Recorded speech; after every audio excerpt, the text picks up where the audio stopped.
Hi again, guys. I'm excited. And when I'm excited, you know what I like to do? I like to look at some baseball cards. I have two very extra special cards to show you now. First, we have the 1895 Mayo Cut Plug, Hugh Duffy.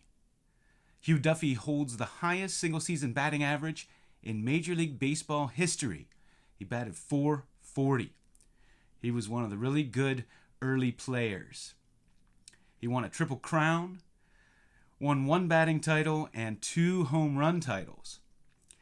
He was a small guy, and he came up with Cap Anson's Chicago White Sox, White Stockings, and he was only 5'7" and 150 pounds. And when Cap Anson first saw him, he said, "We don't need another bat boy."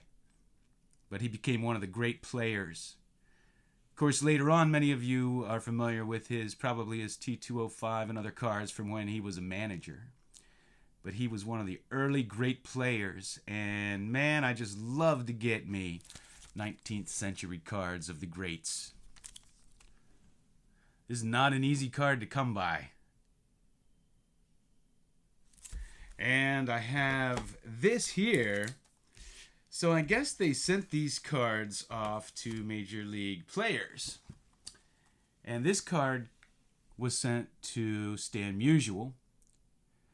And upon his death, his family auctioned off his items.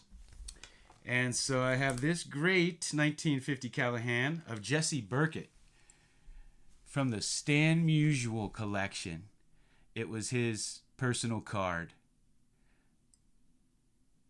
Now, of course, Jesse Burkett is a Hall of Famer, one of the early good players, too. He won 3 batting titles in the early days of baseball, late 1800s, and I think his last one was in 1901.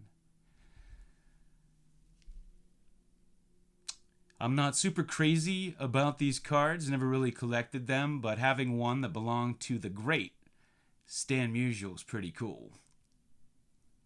So that's what I have for you today. Hey, thanks for watching.